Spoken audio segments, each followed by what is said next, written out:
Welcome here, everybody. Tim the Blacksmith. Today we are making tongs.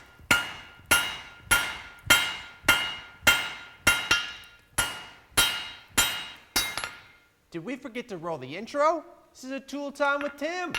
Hit it up. So tongs are like super important to a blacksmith because they enable us to be able to hang on to the steel and work it under the power hammer or at the anvil or just move it around. I've never given a lot of time to a pair of tongs, like really developing them and stuff, but over the years what I've noticed is there's tongs that you gravitate towards for some reason versus others. This is by far the pair of tongs that I have used the most. So you can just really grab really weird stuff easily with it. This pair of tongs has been hit so many times by power hammers. I don't know if you see that big chunk is missing there. These have actually been welded on like twice because they break off here. So that's something we're gonna try to change today. That's a really weak point on the pair of tongs. This pair of tongs right here, it's an ugly pair of tongs. I made that when I first started blacksmithing when I was like 14. And all by hand, it was out of 3/4 square bar. It's terrible. And it's lasted that long. So it's a good, look at that. Oh, I can't even believe I'm showing this on camera right now. This is so bad, guys. Actually using that to make the axes, it's not the right pair of tongs for that, but look, it's like broken here. This is completely thinned out. The handles are like melted. Done with that pair of tongs, like for real. Get the point, I need some pair of tongs. And wow. Got some farmer tan coming out there. Whoopsie, sorry about that. Gotta censor this, you know? Anyways, I digress. Let's go. We're making tongs.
So this is actually starting to get kind of fun. I realized I have a couple things that I've done wrong.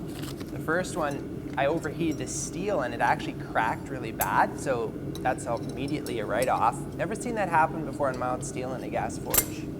Could be the steel.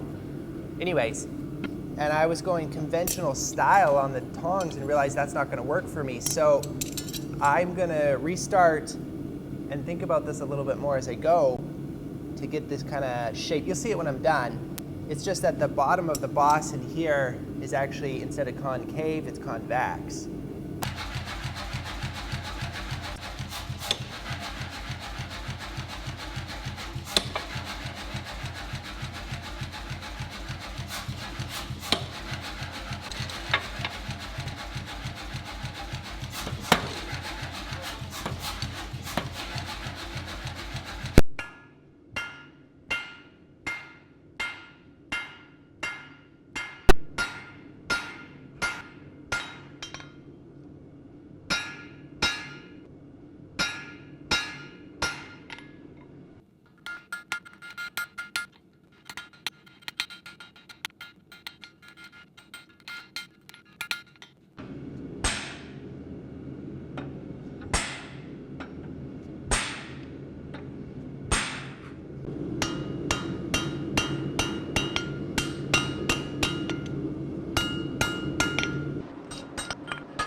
So I thought I'd quickly take a second. I kind of quit filming here, just trying to figure it out. What I wanted to do for the process on these tongs is actually turning out to be a little bit more trickier than I was hoping. But this is the shape that I'm looking to go for here. And the trick of it is that this is all curved in here, where typically this is flat. You have a shoulder, and that creates it a lot easier to forge stuff around. You have a nice reference point, sort of base your work on. Anyways, so this is the first two here, and this one here now is the last one I just did. And it's really close, except for I don't have enough material on the shoulder, right in there.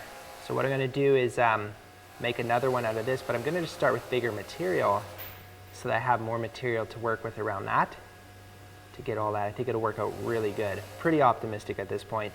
But what's crazy today, I've never seen this happen before. Look at this material. Every single one of them has cracks in it. It's really bad. It's not a forging fault on my end. I think it's the actual material. It feels like rebar. If you forge rebar, it gets crumbly sometimes. Or you never know what you get with rebar from there. Anyways, just being transparent with you that nothing ever works out right around here. I feel like just editing this all out and showing you the finished product, you know? Anyways, let's keep going.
Guys, check this out. I think I found out why I'm having so much troubles with my, oh, it's not.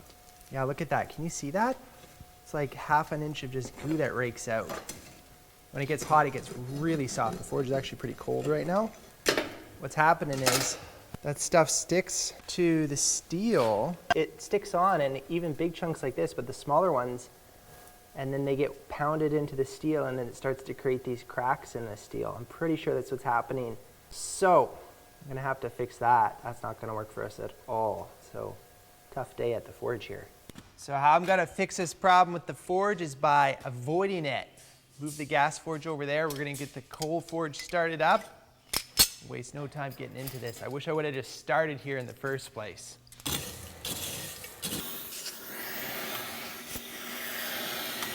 Uh-oh. That doesn't sound good.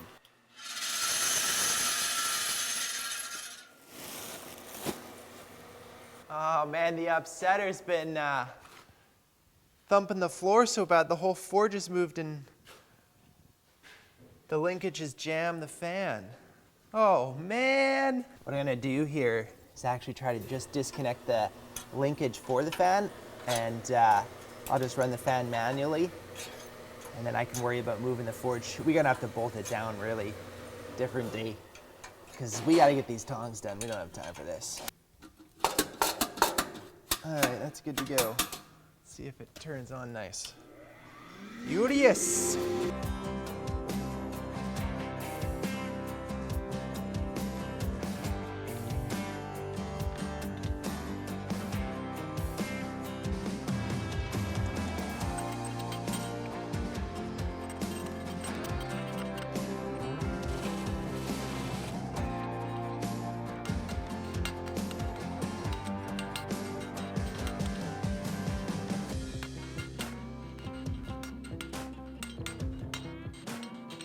Okay, just finished up the second side here. We're just going to start grinding and filing to get these guys together.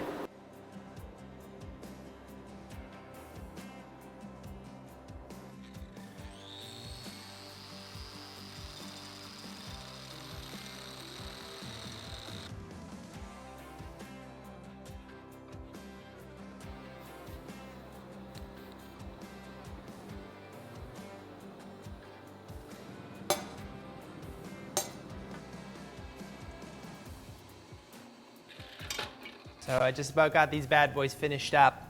I got them just bolted together right now. I'm just playing with them. And I'm gonna do the last couple adjustments, and then we can rivet these guys up. Left them pretty girthy, pretty thick. Gonna be a two-handed tong for under the power hammer. So I'm gonna see that. I don't like heavy tongs, but I want these to stand up, you know? Don't want the old German blacksmith around here to bash them to smithereens, so.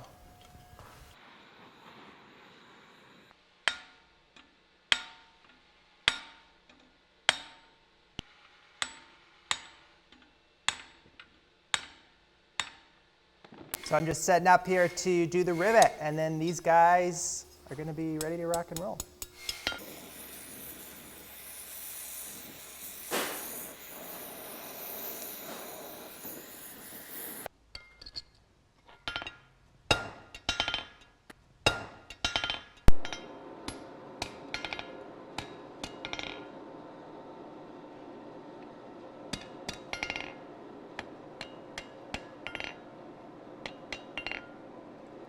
All right, I'm just gonna cool these guys off.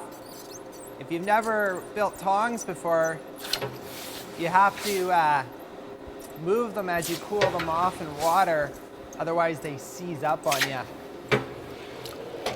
Okay, these bad boys are together.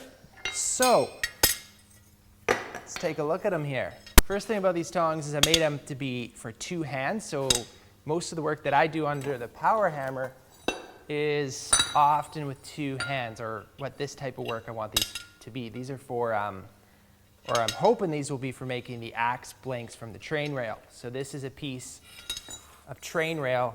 Typically when we're making the axe, we cut the web off here. I just don't have a piece right now to show you, but so this would be grabbing this part like this, and you would be spinning that around. So that does it quite good. I might have to adjust the width of the rein, like the gap a little bit, but we're gonna try that. And then if it actually works out pretty good, yeah, look how great that tucks into the back. So you get a touch here, here, and right in the back, and then you get relatively stable, really good for under the power hammer. If this works out, I'm gonna probably make up a couple more pairs that'll just be different, a little bit longer and bigger gaps, so that you can grab different materials and keep your hands in a comfortable position, because this is great for two hands under the power hammer. But then if you need to be at the anvil with one hand, you know, you're looking at like 1/4 of an inch gap for comfortable handling. So I'm gonna see how it works. What I wanted is, I wanted a ton of meat, girth, to these tongs so that they could really stand up under the power hammer. Where did the, I can't remember if I showed you this. I know I was talking about it. I don't know if I put it in the edit. So this is the pair of tongs we use a ton under the power hammer. And you can just see they have broken in this point here, messed up. These have been replaced multiple times, like these pieces of round bar welded on, and that's because they broke off in that point. So when I made this one super wide in that section, I radius that corner so there's no fatiguing, hopefully, of cracking. And there's just a lot of meat in there so that if you get a missed blow or something, it can stand up a little bit better. I feel like I've seen these pair of tongs before in an old blacksmith book. Can't remember which book it was, but they're probably called like a pickup tong or something boring like that. But to me, when I look at them, I think of like scorpion. I don't know why. So I want to call them scorpion tongs, because that sounds way cooler than pickup tongs or power hammer tongs. So anyways, we're gonna try that. I'm pretty excited about it. However, there was something I had to say. Right, today's sponsor. It's actually you. Everybody who buys an axe keeps me going.